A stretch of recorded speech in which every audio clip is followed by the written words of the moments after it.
So we can start. Good evening and welcome to all of you to the lecture of tonight. I'm very happy to welcome to our faculty TATIANA Bilbao for her lecture, which is titled The House as a Social Care Act, which is part of the public program and more specifically of the urban cultures engagement here at the Faculty of Architecture. TATIANA is a Mexican architect who started her practice in 2004 in Mexico City with the aim of integrating social values, collaboration, and sensitive design approaches to architectural work. Prior to founding the firm, TATIANA was an advisor in the Ministry of Development and Housing of the government of the Federal District of Mexico City and part of the General Development Directorate of the Advisory Council for Urban Development in the city, and has, during the years, continued contributing in various capacities to the work of public institutions in her country, especially dealing with the problem of housing. The studio's architectural work include, among others, the Culiacan Botanical Garden, the Pilgrimage Roof in Jalisco, a building for the University of Monterrey and several housing projects, ranging between private houses to public, affordable, large-scale housing schemes for different cities in Mexico, and also here in Europe, two large social housing blocks recently completed in Lyon in France. And also, if I may add, also a just completed study here in Brussels, developed with Otma and together with Sven Sterken and Charlotte Alpi of our faculty, for a research in the municipality of Vedette here in Brussels. TATIANA is also a teacher. She holds a recorded teaching position at Yale University and has taught at multiple academic institutions such as Harvard, GSD, the AA in London, Columbia University, Rice University, and the Peter Bell School of the Arts here in Europe in Düsseldorf. The monographic exhibition of the work of the practice was hosted at the Louisiana Museum in Denmark and then moved later to the Architecture Center in Vienna, where it has just closed a few weeks ago.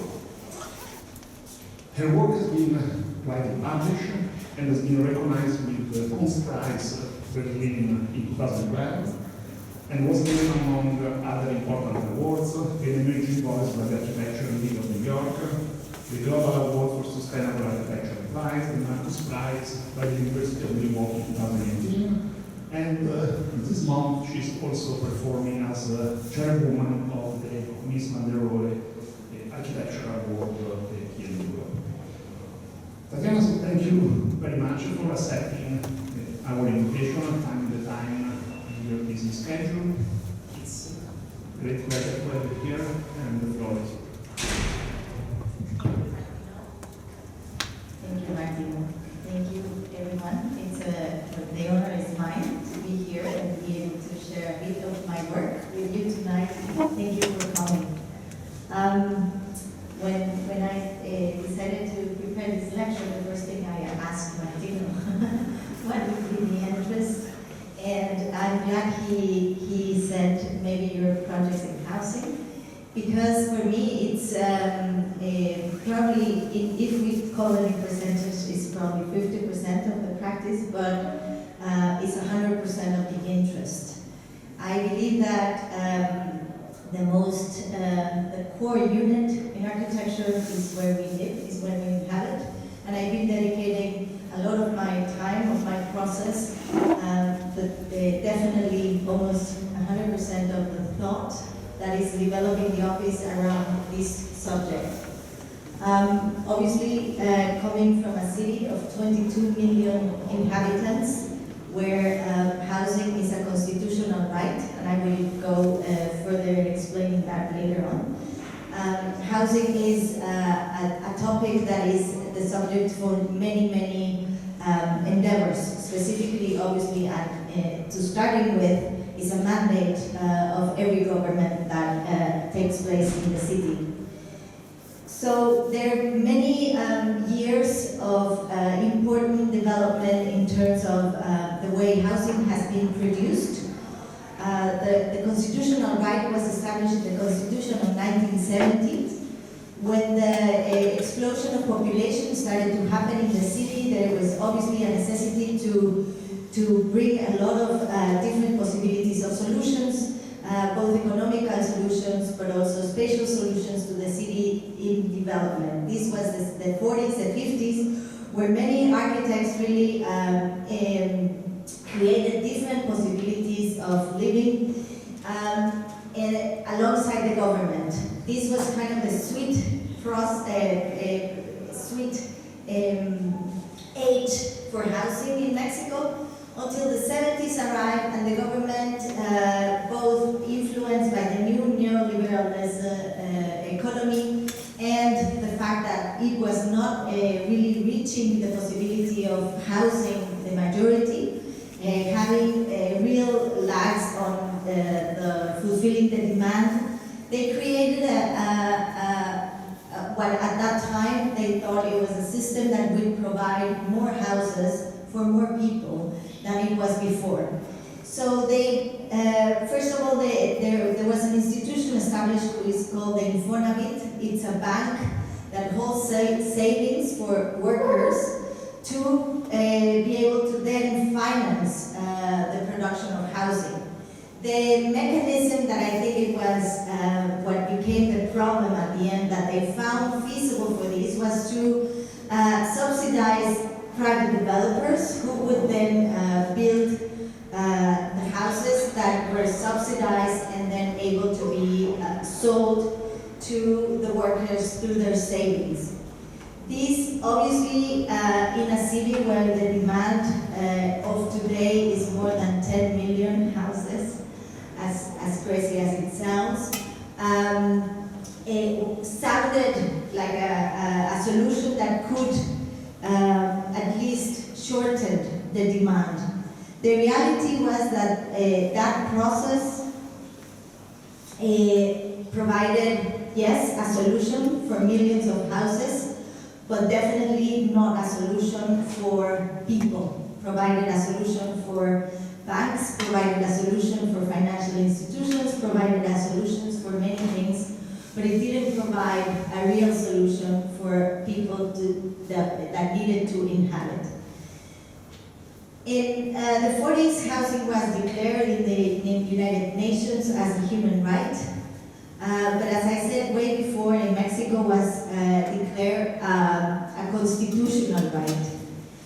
Unfortunately, I believe that even if it's written clearly in the 4th article of the Constitution, it has probably today, and I'm sorry if I say something that doesn't sound good to your eyes, but has done more damage to the country than real solutions. The right obviously has a very loable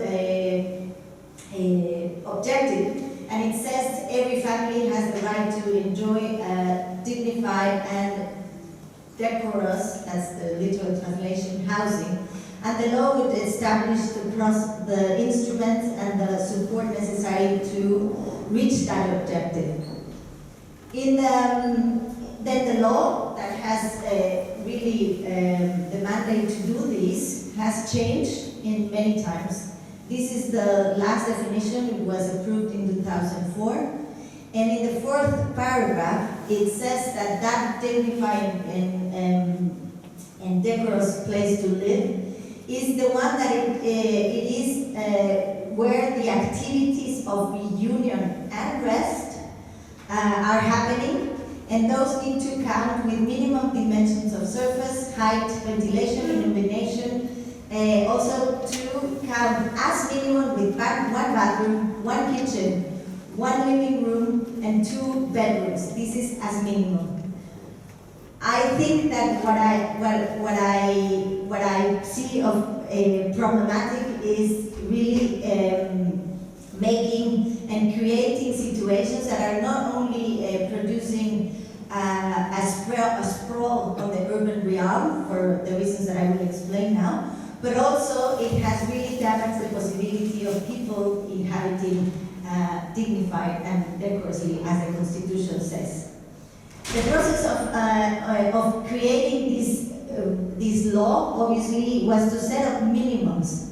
But one of the things is that for the time being, those minimums has become maximums because there's no way that the economy can catch up with anything more. It's not only obviously the economy, as I said, the process is that there are developers that are involved in between, and that obviously they are involved because this system produces a revenue for them. So these developers, what they understood it was that there was no possibility of doing more than the minimum and doing it very far from the city centers. But they found a perfect model in the United States in the 40s. There was this kind of ideal way of living, of going into the land, into the suburbs, to live nearby a landscape. And finally, there was a developer called Levitt that found a solution of buying very cheap land, doing very small houses, and selling these houses for an affordable price, and selling the notion of the ideal way of living with a little house that has a lawn, that has a garage on top, and that it was promised as the dream way of living. The difficulty when you try to replicate that model in a country that has no infrastructure that arrives to those areas, to those remote areas where land is cheap and you can build houses, is that these houses then become even smaller, more disconnected to the urban realm, and they had to be repeated in millions so they can then provide a revenue for the developers and the system can continue to exist.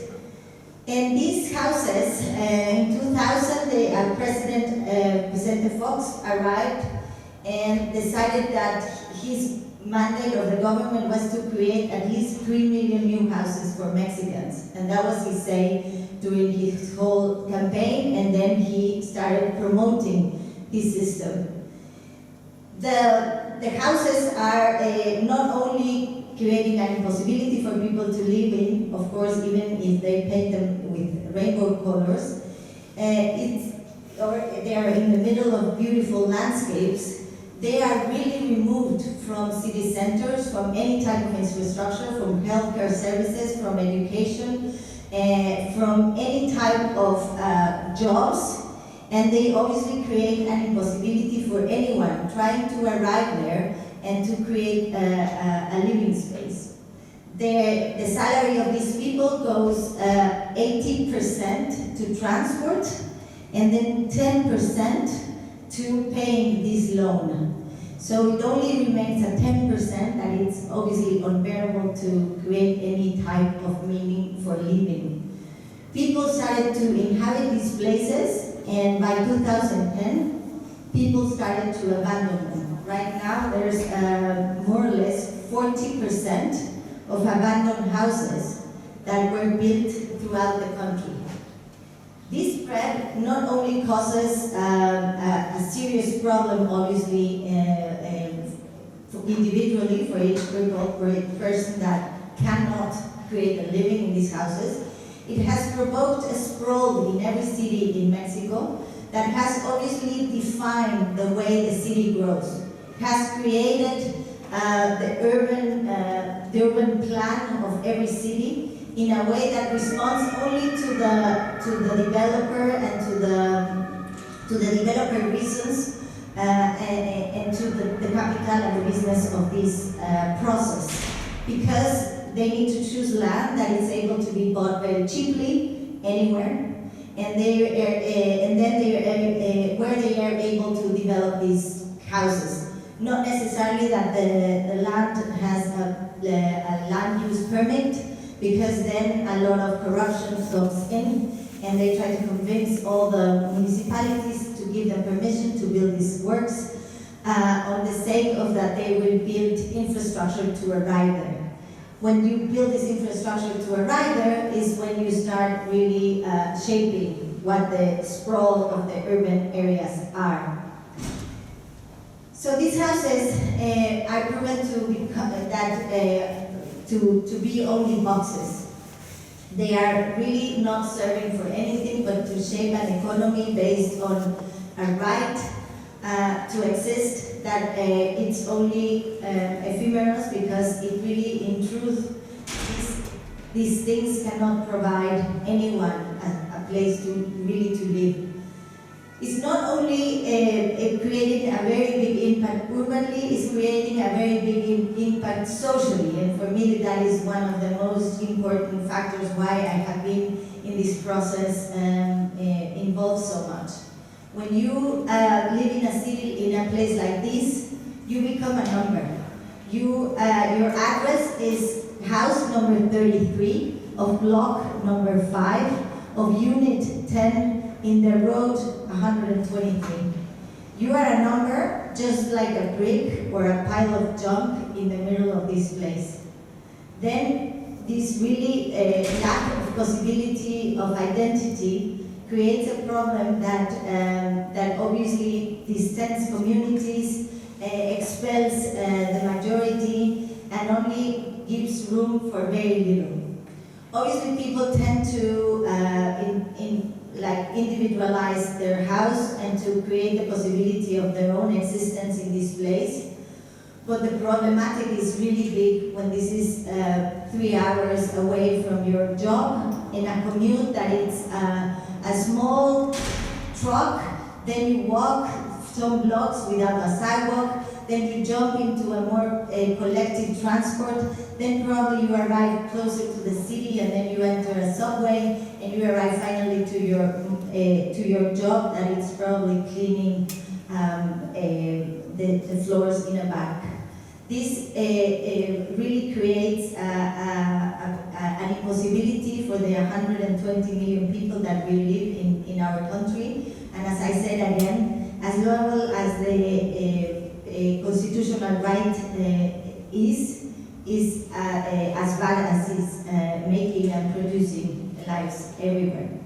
I think that a core problematic is that definition that exists in the law of what a house should be. To start with, that ideal way of living described in the Constitution, described in the law deriving from the Constitution, is an inherited way of living that comes from a westernized model that is now imposed everywhere in the world, that we have proven that it's obviously not close to any ideal. To start with, and as I was saying before, it describes that this should be the place to rest. It's a retreat from work, as if the house was not the core place for work. It's the most important, and labor is where domestic and reproductive labor starts, happens, and it's now completely enclosed, and therefore it's built in a huge fantasy.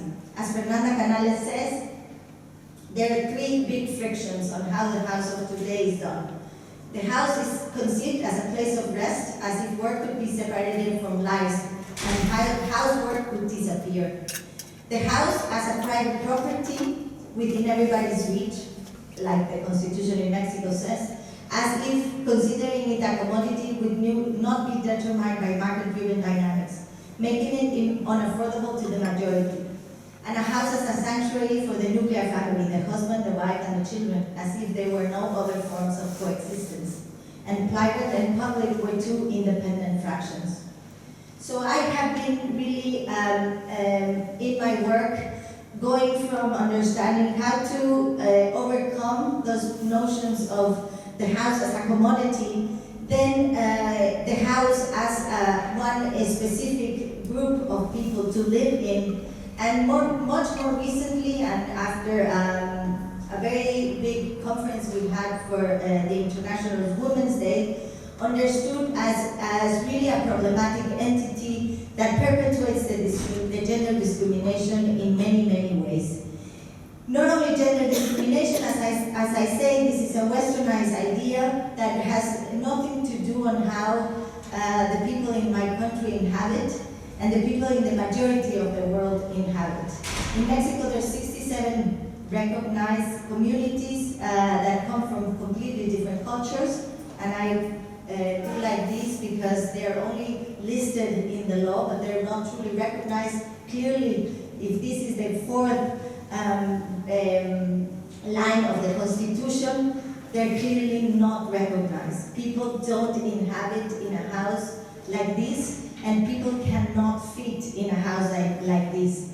But nevertheless, this is the house that they need to build in order to exist in the system.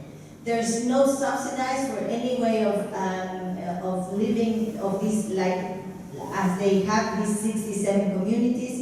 There's no bank loans, there's no recognition in the law. They cannot build a house and hold as a property if they don't fulfill what a house is in the law. So this model is really not only problematically in many ways as we see it more in this Western world, but it's very problematic in every single country for those reasons that I just said. I have started then to evolve in the process of thinking what is then the house that challenges all these notions, and how can we be much more critical and not go just out of architecture school and start reproducing all these notions that they tell us and follow the law as it is. We really have to start thinking how to produce housing that it's looking towards the house of the next generations. I think that the topic of how to inhabit the city, how to plan the city, how to produce the city, how to defend the city, has been a topic that in the last probably 20, 30 years has been our mantra, as Pierre Vittorio really says in his book, The City as a Project. So we have grown with this familiar mantra now saying that 70% of the population is now going to very soon live only in urban areas, and blah, blah, blah. But this has not been enough to defend the project of a city. This has just probably been too overwhelming, and we have just left it an aside, and we tend to think that it's because the city is very hard to plan. It's driven by abstract forces, by organic forces. But the truth is that the city is not shaped by any abstract forces nor organic. They're forces that are really capitalist forces that are driven by market notions and that are shaping what the city of today is. And that is expelling the majority of the population more and more, and leaving just place for development and consumerism.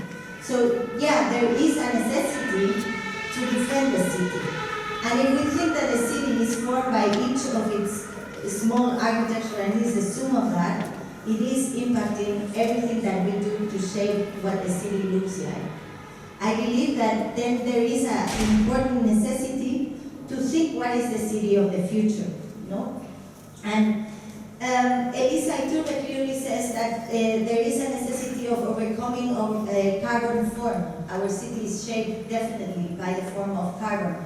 How it's laid out is because of the way we use the energy. And there is a very specific and important necessity of overcoming that, but there is that is not the only solution.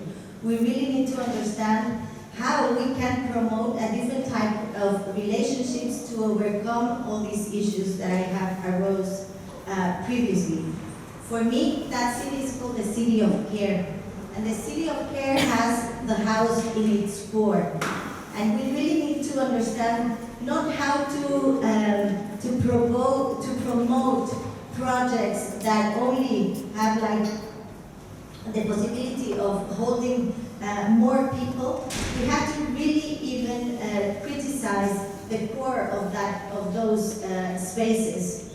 The single most important spaces that are defining our cities are those domestic spaces. That are 70% of our spaces are houses, of our cities are houses. How that house is is, for me, the most important question, because the sum of those spaces, of those inhabiting spaces, will shape the city of the future.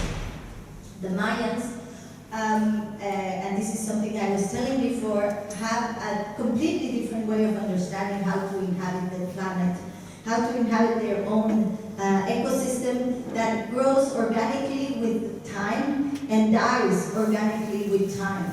It really not encompasses a unit that can be described as a house with a kitchen and a bathroom and a bedroom and two bedrooms. It is different types of units that hold different types of activities that change during the day and during the year according to how the family changes. Nevertheless, they have been imposed to a very specific way of living that has nothing to do with their culture, but nothing to do with their weather or with their climate. I'm not saying that we should now look at the Mayans on how they inhabit, but I'm putting this as an opposite example on the model of how that we are replicating all over the world on living. So I believe that we really need to look at the house in a very different way, with a new vision. Understanding that yes, we probably all need a very private own space, but we don't all use that own private space for the same way. And we don't, not all of us only sleep in beds that are horizontal, but also we don't normally need to express that is our intimate space in a specific way. Some of us like to share it in ways that are probably ununderstandable for others. But mainly, there's not the whole population in the world that sleeps in beds. Why do we believe that that very single private unit that we all need to restore our body, to live with our own intimacy, needs to be a bedroom? And why that bedroom needs to have a specific dimension with a specific piece of furniture that allows what? I would then, and I then started questioning the notion of the bathroom. Yes, of course, we all agree that it's incredibly nice to have this technology developed special features so we can all have running water and a water closet. But why did we decide that those spaces could even comply the code without natural light or natural ventilation and still be the place where we care of our body? But what happened to that place as a social space? Why did we decide that the social space that the bathroom can allow and become of moments that are shared in different possibilities of intimacy is the space of a box with a water closet and a running water? The kitchen obviously is the most controversial spot of them all, and obviously I'm not going to go into the very big topic on how it has genderized the labor of the house. But I think that not only that, and that is one of the most controversial and big topics to tackle, we have also mechanized the way we eat by standardizing kitchens. By mechanizing kitchens, we have just transformed that ritual that not only gives us proteins and vitamins to our body to exist, but that has gave us in the history of humanity, history, culture, transmission of knowledge to our bodies, to a mechanized job that only allows vitamins and proteins to get in. We do all need to eat, but do we need someone to cook for us inside a kitchen alone? Or do we open it to the social space and then we ban the possibility of cooking rich food like in Mexico we cook, or even a pasta with onions that then you can smell for the rest of the week?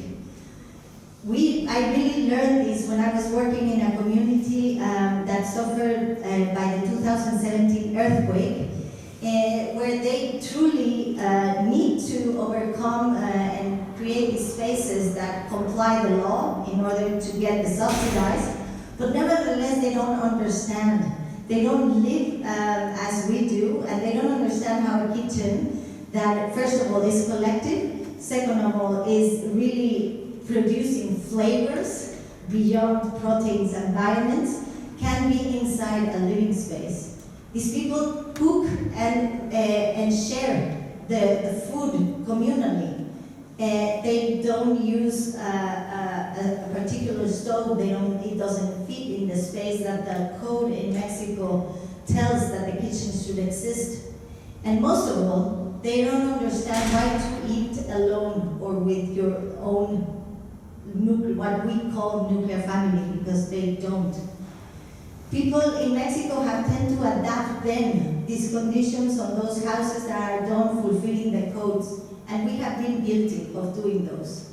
But people really don't live that way and have to create a total different ritualistic experience, or kill the ritualistic experience, in order to be able to live in the spaces that we have really configured for that. And all of that because of what? We're trying to reduce these house as a scenography for entertainment, for rest, and those spaces that really don't serve for those purposes that have been reshaped, especially during this pandemic. Can we start really questioning their necessity in the interior of the house? And for this, the most problematic thing comes when the house needs to have this garden and sometimes even a pool to become that dream ideal space. Because that only has created the notion of inhabiting in a way that obviously breaks the landscape, but most of all, allows no one to live not even close to ideal. This is why we have been searching for different solutions, possibilities of architecture that becomes a platform for everyone to create their own experience. This is not an easy question to be solved because of itself, architecture is an imposition. It's an imposition of the way I see things into the other that inhabits this space. So how to overcome this impossibility that architecture has embedded on it? It's been the question of my work throughout, and I've been trying to not only do it from the beginning of the process of production, producing the architecture, but also in the process of representing it and in the way of the built environment. In many ways, I really want to understand how to produce the space, the platform, for anyone to create their own way of living and to start erasing the notion of this ideal way of living that then at the end nobody can fulfill.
Years ago, I received a call from Patrick Killian, who is the leader of the Cistercian order group of monks that used to live in Heiligenkreuz in Austria, in a Cistercian monastery, to start thinking on how to create a new monastery for them in Germany.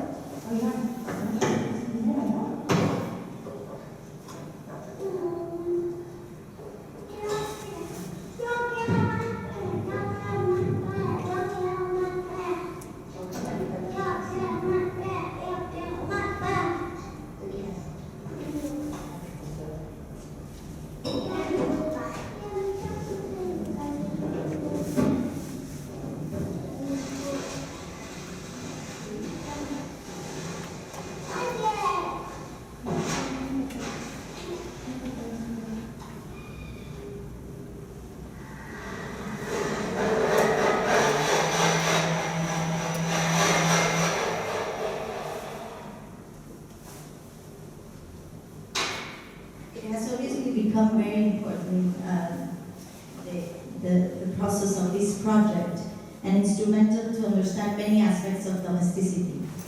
Not only the monastery is the ultimate domestic space, it's really the place that I have never seen anything like this, that holds the existence of the body in its whole possibility to be able to allow this spiritual life to happen.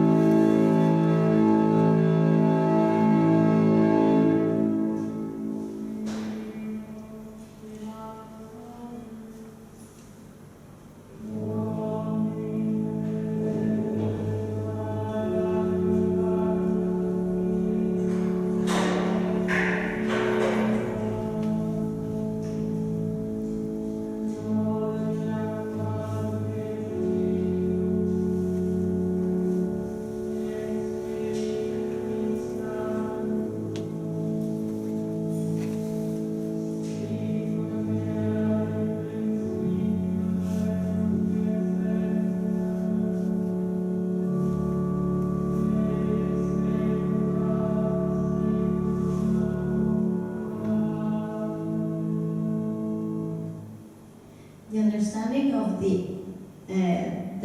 habit, the way we do habits and create spaces for those habits in our house, has really changed and transformed understanding the notion of ritual.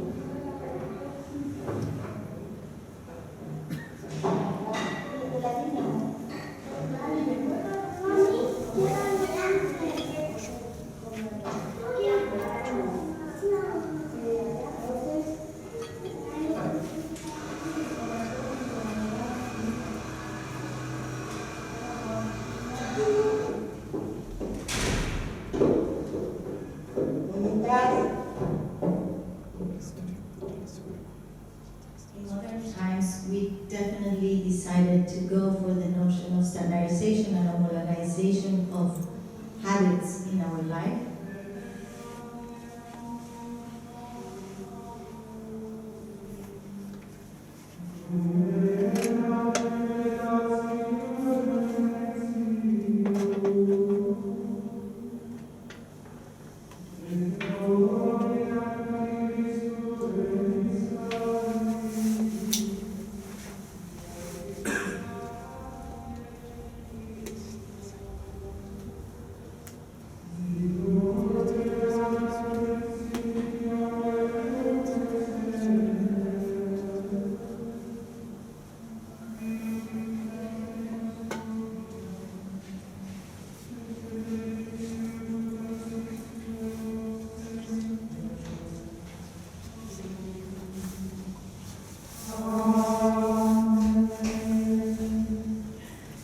Obviously, I'm not saying we should all live like monks, but I think there are many things that I understood from the core notion of the body inhabiting a space and be able to be provided to what's needed to exist. And I think that understanding not only that the typology is exactly built to follow the possibility of the body to develop during the day in a way that allows the intimacy of the necessity of the intimacy evolve to the again the necessity of the collectiveness for both the ritual aspects but also for the everyday necessities of the body is a really interesting notion. And after, obviously, we have passed to create this inventory of spaces, to understand the inventory of spaces, because we have not created anything. And we have started to develop a very conceptual idea and notion on what is it. I think that for me, the learnings of these past 5 years have been totally transformational.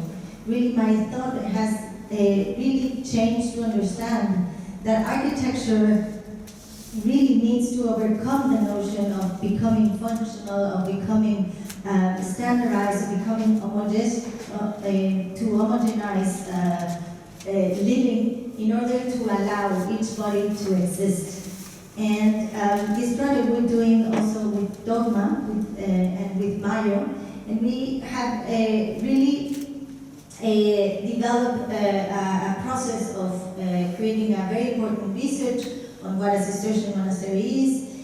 But I think that what I say, for me, the most important aspect is how to transform, first of all, the possibilities of relationships in individuals that are not binary, not going from the most intimate space to the most collective one. First of all, how to transition into spaces that allow that intimate space to become that collective one in a more scaled notion. And second, how to really think that we don't live in terms of habits, but that we need rituals to enhance our own existence. We have been really studying this notion in different ways and in different projects. And we started thinking that developing a strategy for a house that could be shaped towards the necessity of each family building it or each person building it was a way to start.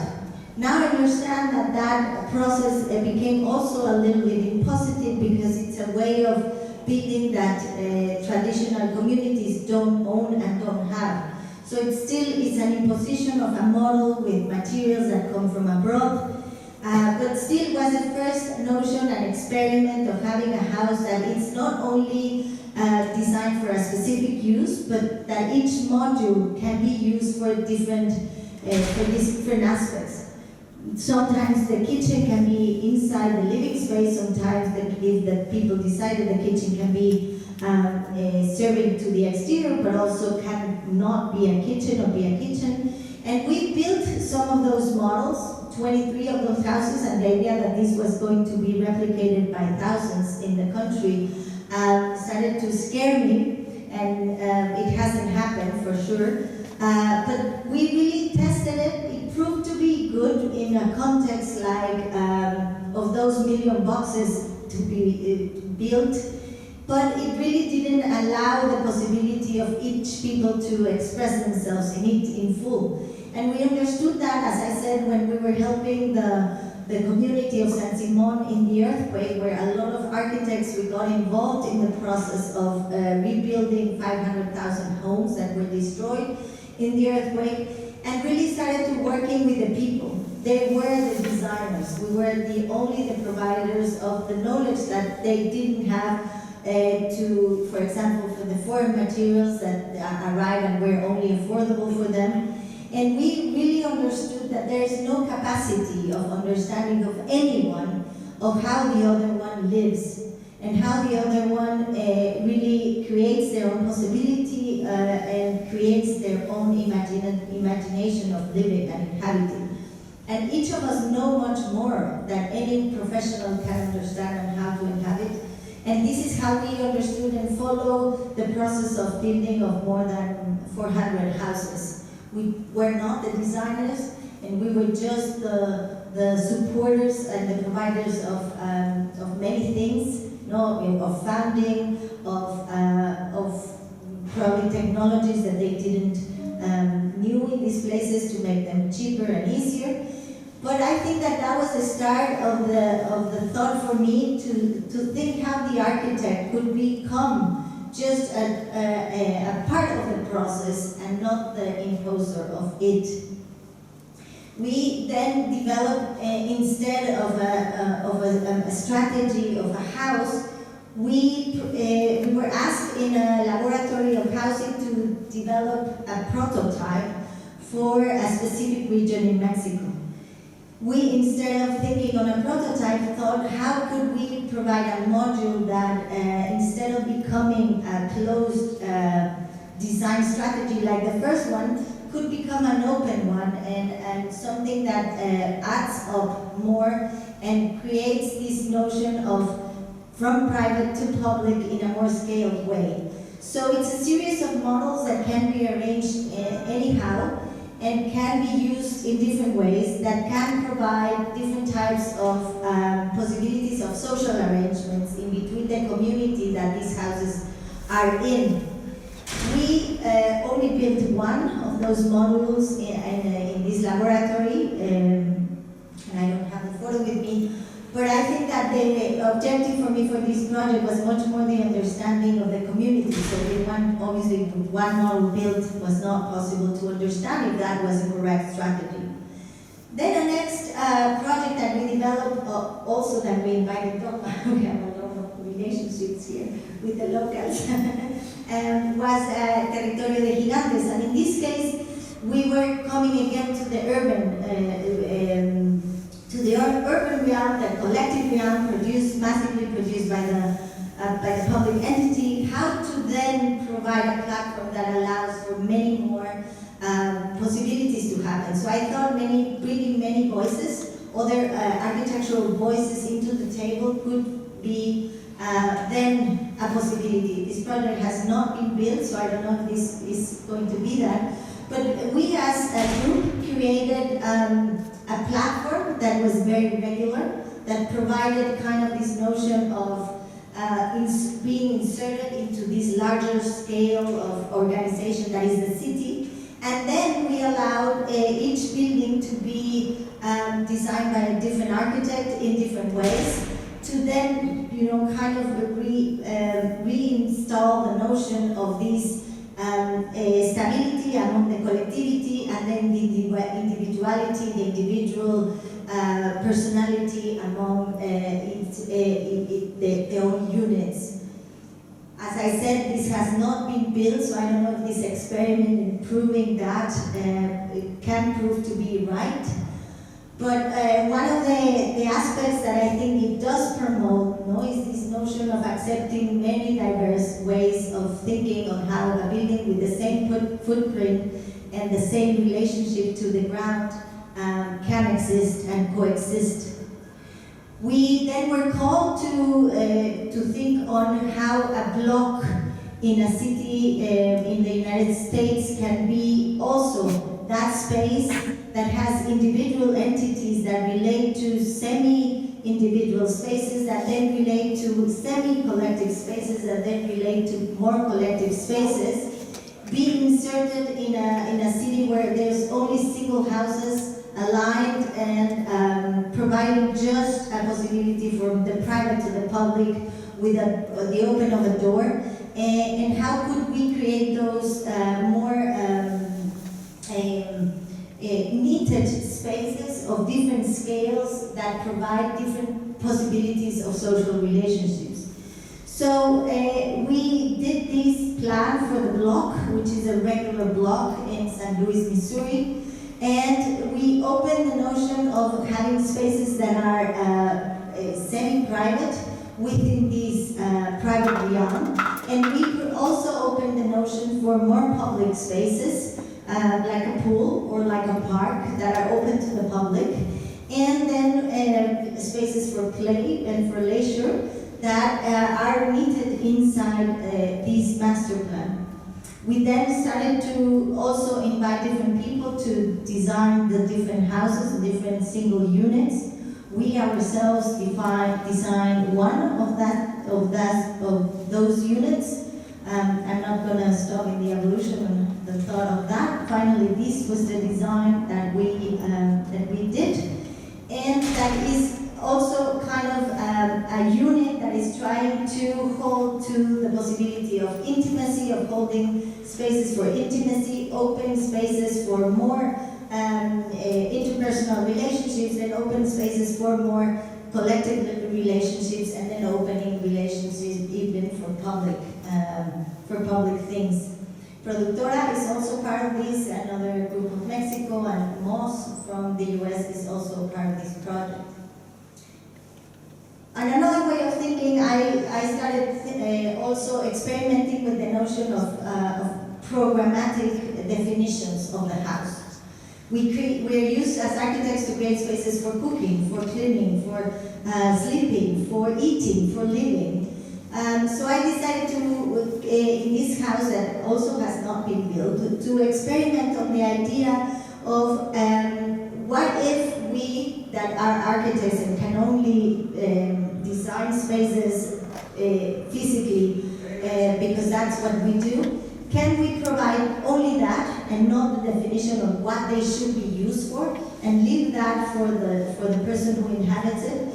So we created this building that, this house or this space or this architecture, that it's only a module that transforms aesthetically in different ways because we decided to do so, but has no specific functions.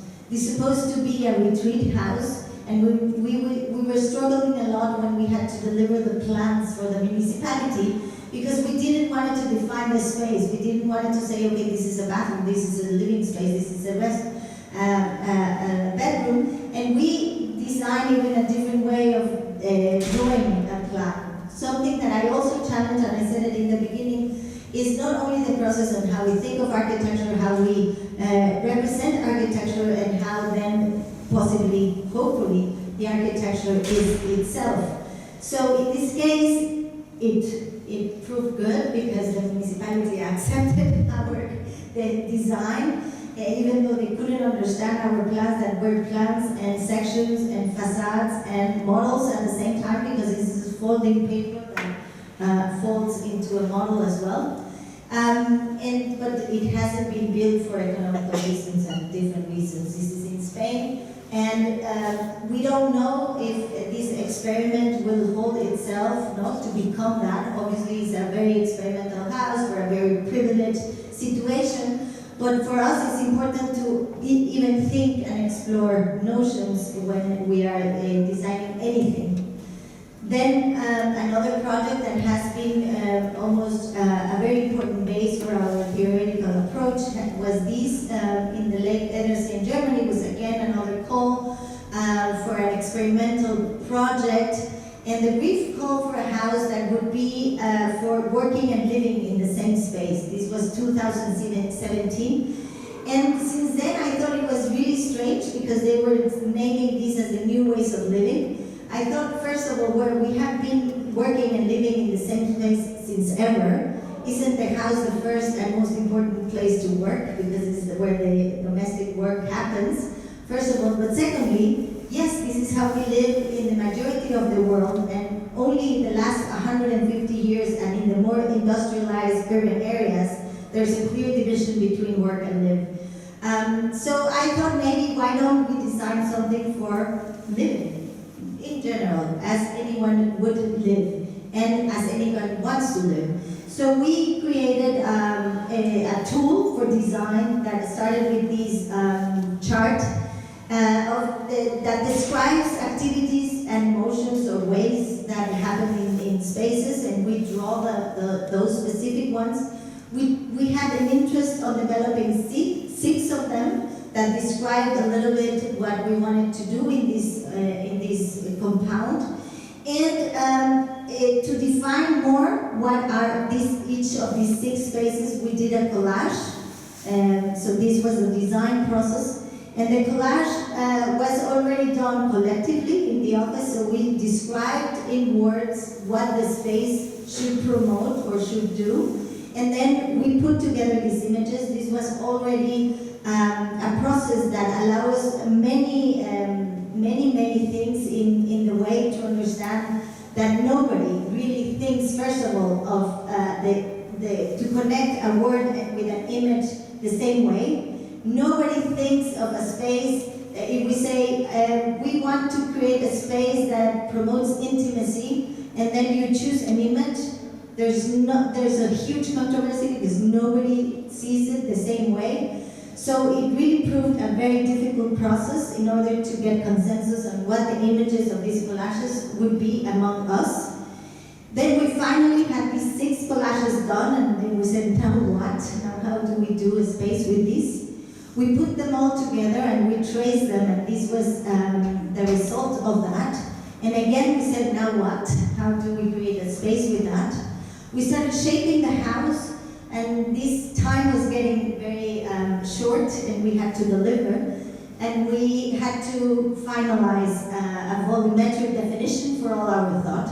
And I must say that I was very frustrated, because when I saw this final image that we delivered, I thought we could have arrived here the same way we would have done if we'd started thinking that this would be a house of 990 square meters with 2 bedrooms, a bathroom, a kitchen, and a living space. So then, well, I left it. It was already very rich, the process of the collage and the representation, the way we started thinking and doing things differently than we normally did. But some years after, finally the persons who called us to do this project called us saying that there was a person interested in building this house.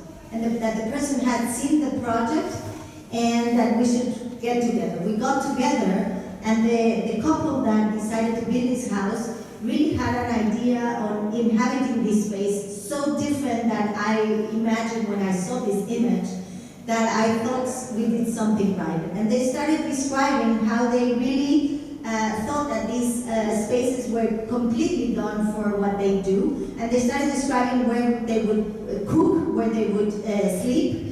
And it was completely the opposite that we had imagined in the office.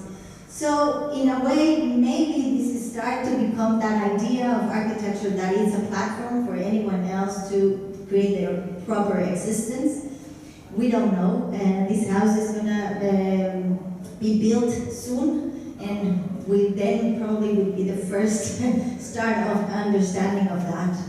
Finally, how do we translate that into a collective and more urban realm, trying to understand not only that we want to promote this idea of the individual towards the collective in a scaled way, but also the possibility of the platform for different social relationships to exist without this notion of binaries, no? Or private or collective, nuclear family or neighbor, labor or work or productive work, and how could we start luring all those notions in a collective environment? We designed this project in Monterrey. That yesterday I received an email that the first slab is poured in, so let's see how it works also. And that the notion is that there are 150 units in total, and the client said they wanted to create a community, but then they described the brief, 120 units with 4 elevators and distributed in the 8 floors and with amenities on the lower ground. And we said, well, that's not the way you create a community. There's a million of examples in the whole world of these buildings like that. They don't become a community. So why don't we start breaking the notions of units, of collective spaces, of semi-collective spaces? And we did that. It's a very complex building. I'm not going to keep more time describing it. But the collective spaces are not tucked in the bottom or in the top. They're spread out all over. The units are not just an elevator that distributes you to 40 or 50 units each. It's very different ways and paths to navigate to this building and to connect and to disconnect units from each other. And that hopefully they promote a different type of living. This is in the center of Monterrey, and this, as I said, is just started to build. I think that the notion of this then extends to the city, and that forms the city. And we also have been doing these same experiments of inhabiting the city in different ways, starting from the domestic realm and opening to learning spaces, the gardens, parks and gardens, because we've done several few university buildings, and finally thinking on how a building must just be something that we don't know, and let the nature and the humans to inhabit it in the way they can. And with this, I would end my conversation and my monologue, and I hope that it opened to a dialogue very soon. Thank you very much.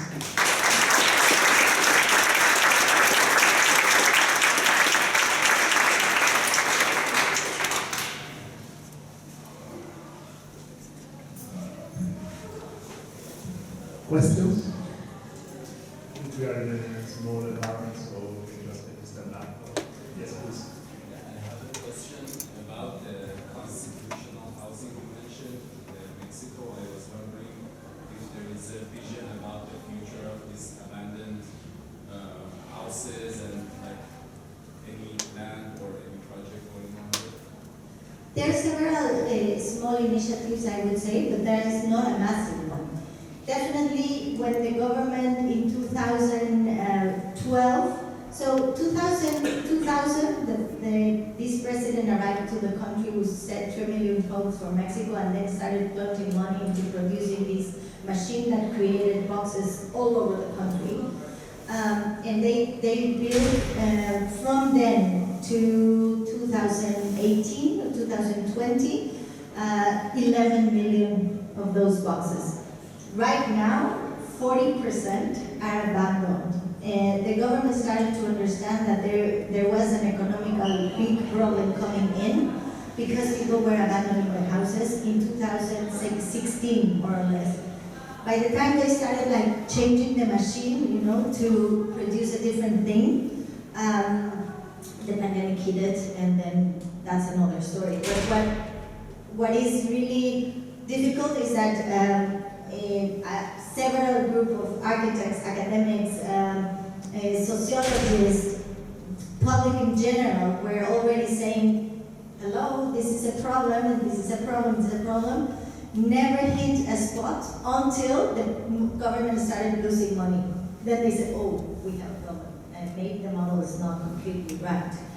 And so it's been taking a lot of time to really sink into policies that really change this process in full. I think it's very easy because if you really don't give a subsidy to any development that is not done with all these things that have to happen, that's it.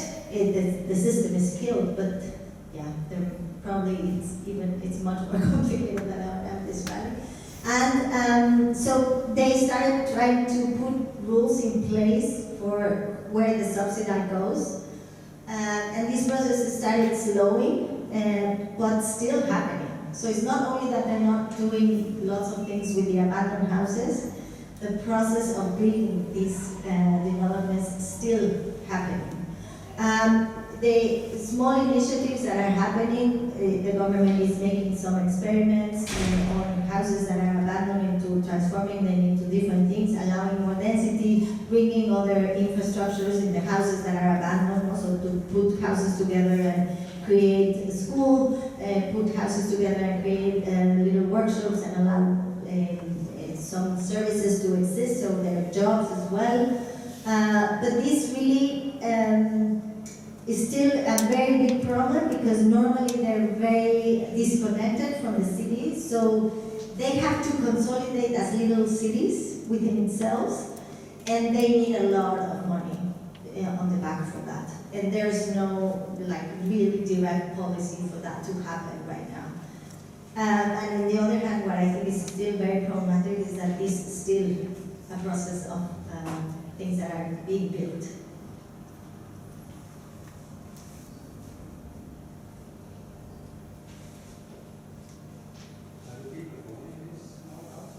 Yes, the system is that every is social housing, we call it, but in truth is for people that have a job, a formal job. And this is also another problematic aspect of it, because then when they have a formal job, and I'm saying formal because in Mexico 60% of the population work in informal jobs. This means that they are part of the social security system, they don't pay taxes, etc. But those 40% that they have a formal job, the employer holds money for the Infonavit. So the employer puts money in the Infonavit, and the employee can get that money when they arrive to a certain amount and buy a house. They cannot use that money for anything else than buying a house. And then they have to pay for the rest of their lives these houses. The problem also, there's a huge problem there, because when they buy this house and it's sold as the dream house and the ultimate place to live, then since it's super badly managed, very far, etc., they have no market price, so they cannot resell them. So then this is why they abandon them. It's like, I abandon it better than keep paying, and only work to pay something that I cannot even live because I probably arrive for 6 hours during the night and then I have to go out.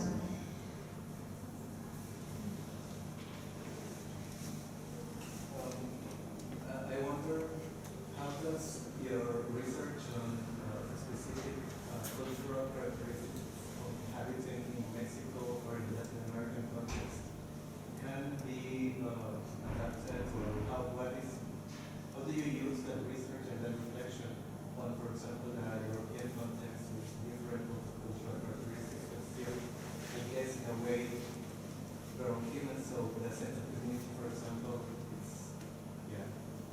I think exactly that is one of the core questions, because in the beginning I started thinking how can those cultural aspects influence the way I design, but I have really understood that there's no way that you can design for anyone else, because you at the end never understand any cultural, social, historical, personal aspect of anyone else but yourself.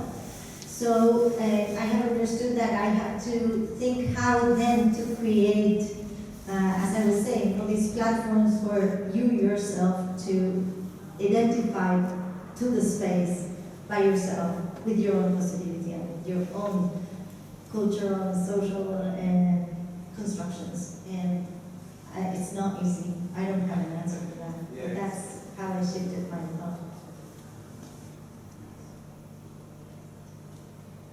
Thank you very much for your very enlightening presentation.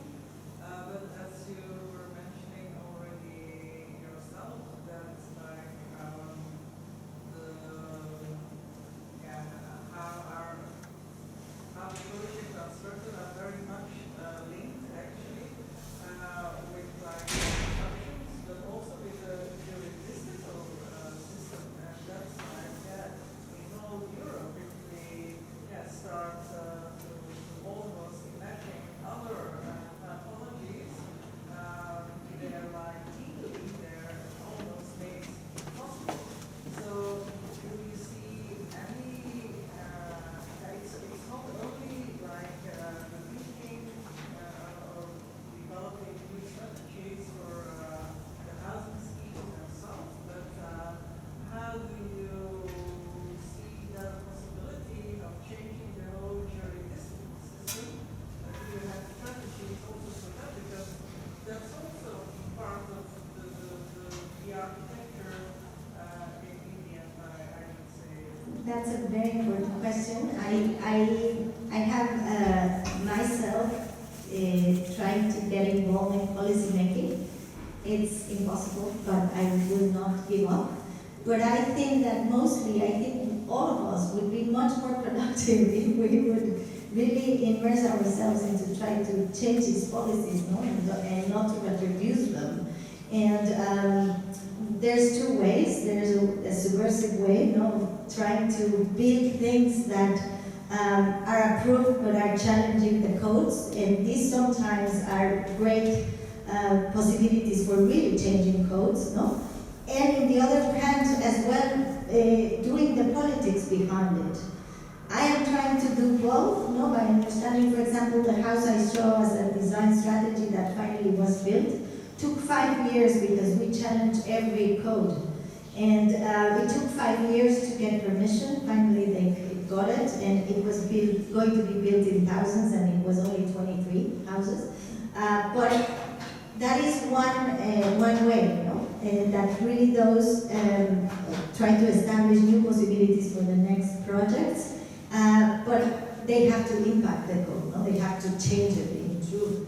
So then you have to also go the other way around with becoming really inserted in the political system to find people that are trying to do that. Currently, some 10 years ago, 2012, I decided one night that I was desperate and I needed help.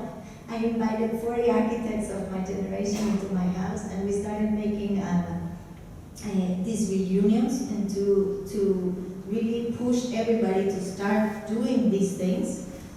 And finally in 2018, when the government, it was not because we pushed, as a group, but in 2018, when the government started to understand that this was wrong, that the model was wrong, they started calling us because we had been 6 years before challenging them.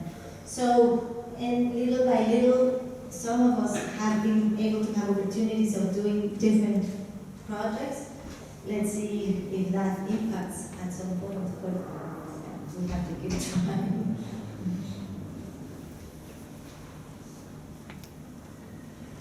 You were first. I would like to ask how to create community in some difficult environments. I think about, for example, about the environment, there are some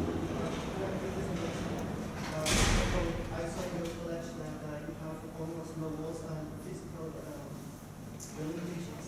And I talk about that because I come from a part, and that's also I see the transition between spaces, open spaces to closed spaces. So how do you manage that great community?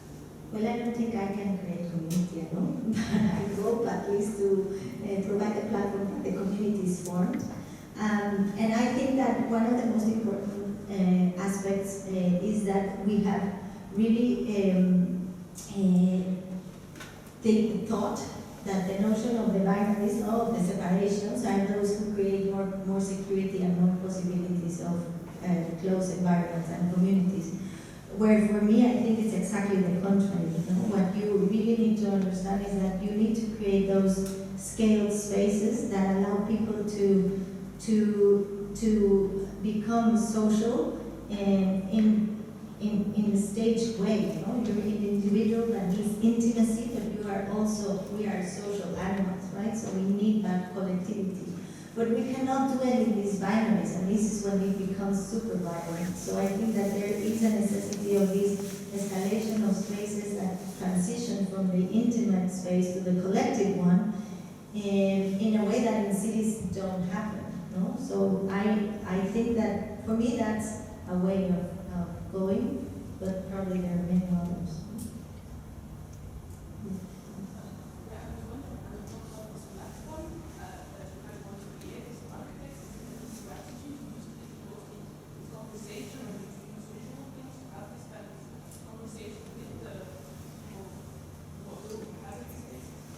So there are different ways and moments. There's not one single recipe, and that is one of the recipes. There's no recipe. And there's sometimes that you can have a conversation, you know, with those that are going to inhabit the place, but there's not always that aspect. When we have that possibility of having a conversation, I tend to believe that they are the designers, and I'm just the facilitator of that. I tend to listen, to be more on the passenger seat, and this is probably on how we started. But then we started working in projects that have no face, you know, that are going to be inhabited by people that you clearly don't know. And this is when it became a real challenge. So I tried to really create, first of all, the idea of the architecture that is not defined. So I don't know where the kitchen is, I know where the bathroom is. People should decide when they arrive, where is it? But also, even in the representational manners, because when you do plans and you do these technical drawings that then they're distributed elsewhere, people tend to think that that's the way they have to inhabit the space. So we try to open the channels of communications as possible. Sometimes it's not possible to even question that. No? And collage has proven to become a tool that allows many voices and that allows many interpretations, and that starts to become that what I wanted the architecture to be. So this is why we have stick to collage in the last years. When we discovered it, we started very long ago thinking how to use three-dimensional aspects with two-dimensional aspects to challenge notions, standard notions of reading a plan or of reading and architecture. And then we started transitioning into more complex notions of even thinking how to provoke the first conversation with someone, by putting an image that is composed by many things that can become controversial. So allowing that controversy to bring the possibility of communication in better ways. To also experiment with and embrace the fact that a collage allows for anyone to think of it in very different ways. So I even have tested, you put an image that is more a realistic one, or a photo, or a plan, or a section, even for people who are not architects, and they barely describe it the same way. When you put a collage, there's no one that describes it the same way. So this really, for me, gives already a possibility of opening channels for that architecture to not be used the same way by anyone. And hopefully it does, and that's the aim of it.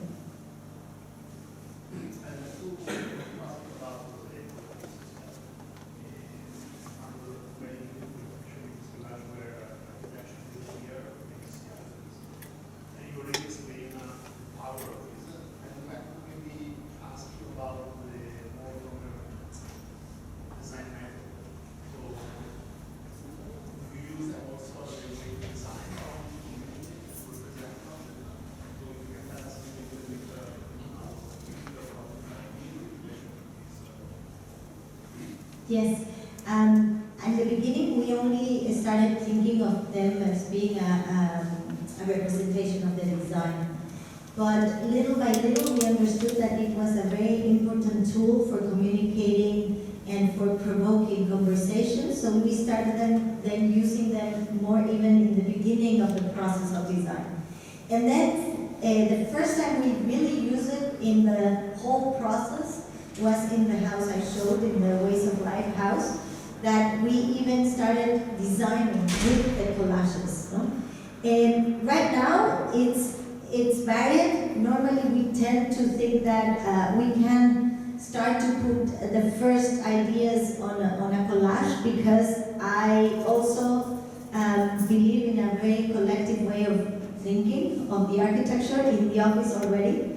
So the first collage, it brings images from different hands, different people, different ideas, and it's a way to provoke a conversation that becomes collective in a more easy way, of that, at least for me. So we use it as a first collection of ideas, on how to approach a project. We normally start with thinking, with thought. We start with words, we start with sentences, and then we put those into images. And we collect images and we lay out a first collage. And from there we start to develop the project. Sometimes the collage is taken into the process as the Ways of Life project is. Sometimes it's just in parallel shaping the project. But always being that the reminder of the main purpose of our project. And so every decision we make, we go back to those images, no? So we are thinking literally, no? And how are the doors? Do they need a panel on top, or they're like just to all the way to the top? We go back to the collage. Does it work with the concept? Yeah, it works. Okay, let's do it like this. So I think that it has become really very important in a way that, for me, is not only like the plans that really are a translation of a very objective thing. No, for me, they're embedded with thought, and this is how I could relate more to it than plan perception.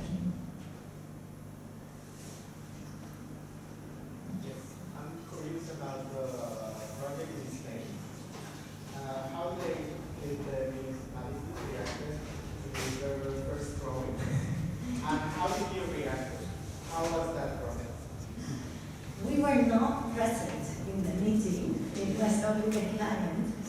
but we had done a previous project which was not approved.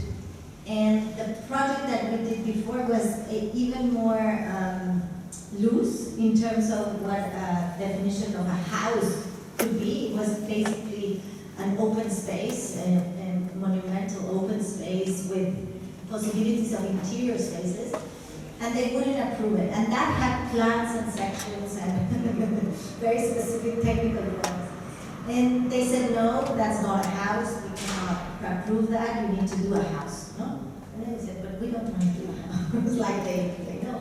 So we did this project that then it was approved, and we were thinking that one of the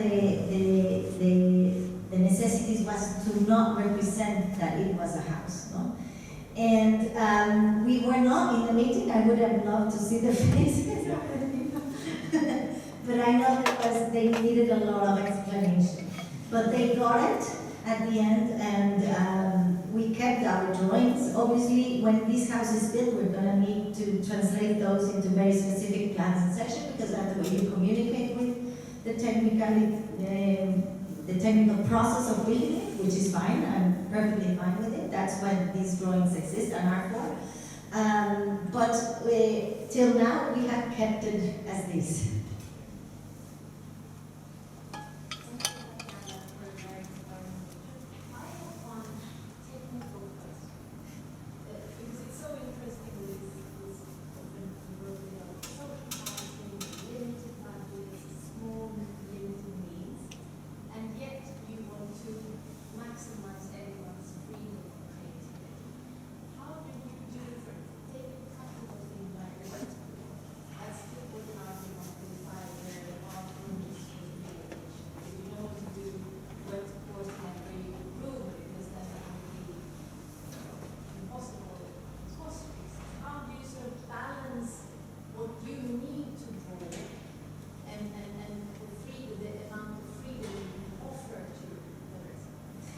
Well, we do course in different places, and it is true that there is a really, right now the technology has been developed so far that this is even not so costly.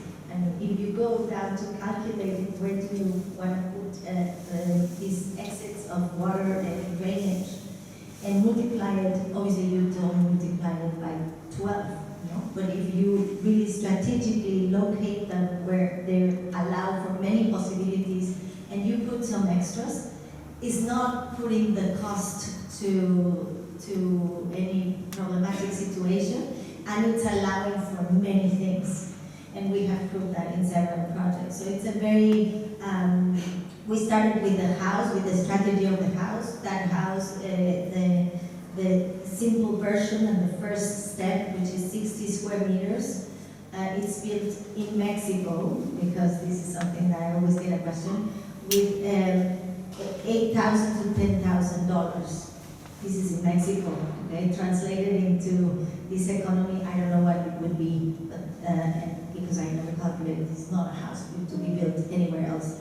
And with this amount, we were able to place these fixtures so they could allow for different configurations of the kitchen and the bathrooms in the whole house. 60 meters is also not that much. Well, it has a double height, which is not built with the first step, no? You can fill it in and then you have 2 floors.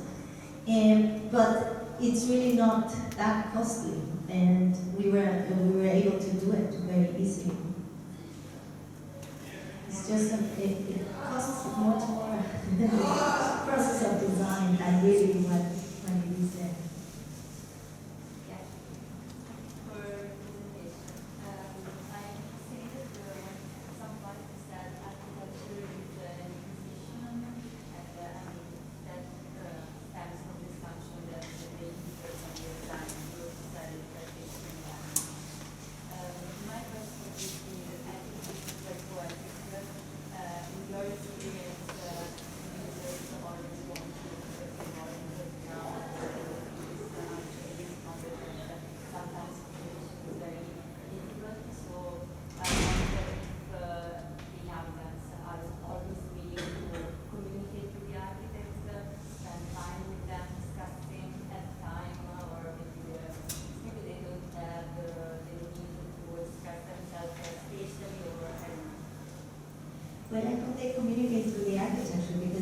well, if they want to communicate to the architect, we'd be very happy to do that, but that normally doesn't happen. So in a way, the way we communicate is through the architecture. So I hope they can follow the conversation in their own means. No? I believe that architecture is also a way of communicating, it's language.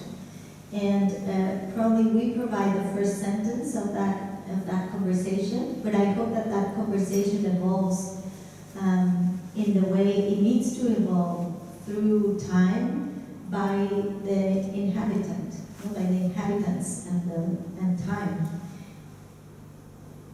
I haven't lived that long to know if that's true, and I probably would not live that long to see that happen in any of the works I've done, but certainly that's the aim.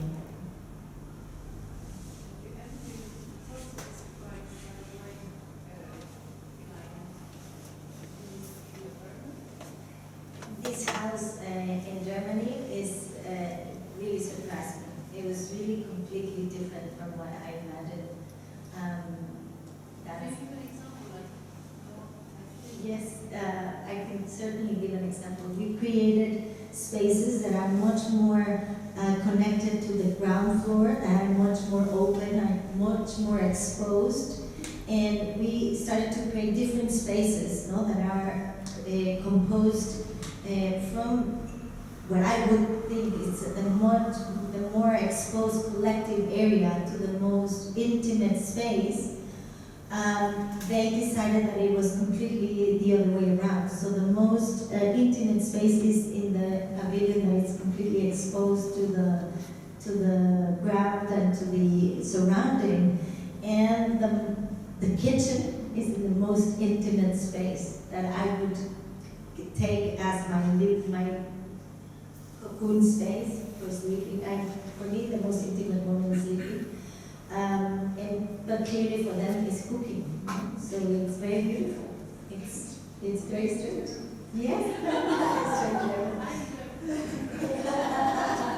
No, I love it. It's like, because it's like this, no? We're not used to have this freedom of choice, but it is really different. It's very different for each of us. For me, I really think that sleeping is the most intimate moment, and I think it's very crazy to share it with anyone. You know, my husband thinks they're complex, so there's a picture. But really, like, why? Who said that we have to share it with anyone? I don't understand. But then there's people that don't care, you know, that like to sleep with 10. Okay, I have another question. First of all, thank you. It was really inspiring. But I was wondering, or I really appreciate the fact that you're creating these flexible structures.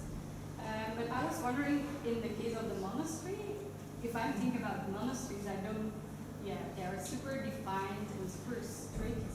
For example, the altar facing the east and so on. Do you also took a similar approach of creating flexible spaces, or? No.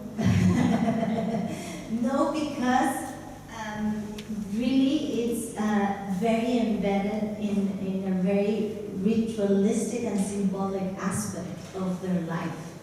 And it is really, what is really for me very interesting is you don't know what came first, the space or the ritual. But right now they're completely joined.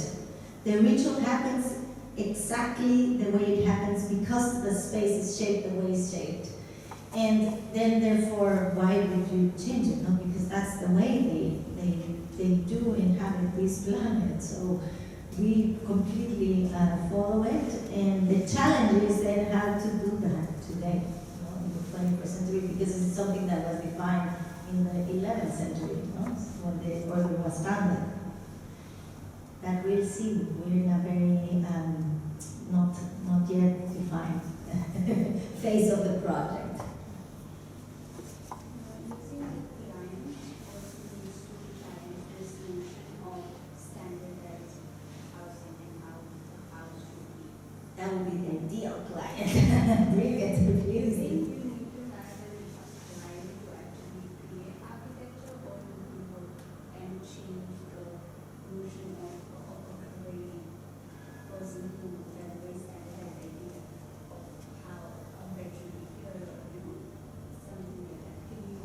mean, I don't think in reality there are ideal situations, and you can choose. No, the situation presents itself on its own condition. But what I do think is that within that condition, you have to really challenge all the time and be very clear on the precepts you want to pursue and never give up. Better give up the project than giving up those pursuits, I believe.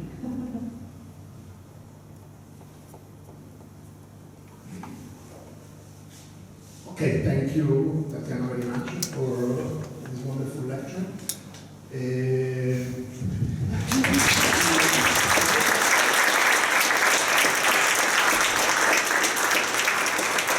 have some drinks over there, so I'd like to invite everyone